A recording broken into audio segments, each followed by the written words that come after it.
Breaking news.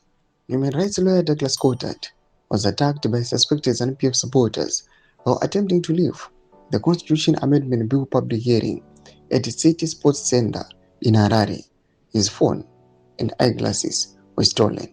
Zarabina mashoko chitiko awachiri inhuman chakaitika yesterday aho pa public hearing constitutional amendment zvakaita vanhu suspect kuti these are ZANU-PF thugs, vanhu vanoonekwa kunzi vakanga vatumwa amene vaida kuti aite sei kana vaida kungoitei. Coltart iri subscribe or like on the bell icon tibira paindo atafide bena ulanyira chiti. This is Douglas Coltart, a human rights lawyer. He is the son of Bulawayo Mayor and former Education Minister David Coltart.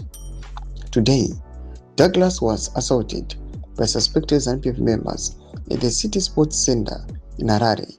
His phone was stolen. This happened during a public hearing organized by a parliament to gather the views of Zimbabweans on President Mnangagwa's constitutional bill. Opposition figures such as Tendai Biti, Jameson Timber, Lovemo Maduko attended the meeting but were not allowed to speak.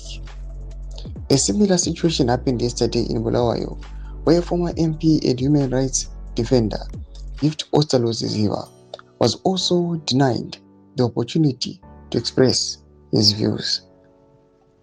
The ruling ZANU-PF party has been accused of abusing its supporters around the country in order to control the dominated discussions at these public gatherings. Commenting on the development, opposition leader Jacob Garufuma expressed anger and said he will no longer participate in the process, calling it a sham. Doma developments are kudapangwa ino chinokuwa kunzi ZANU-PF yonzi yodaidza vanhu public hearings kuti vazovarova, yodaidza vanhu public hearings kuti vazovadeny the opportunity to speak and express their views. Mina comment section medu zafundo ema tudi pamusoro pechitiko ichi. ZANU-PF ichitya kuti inoudzwa chokwadi. So subscribe or like on the bell icon.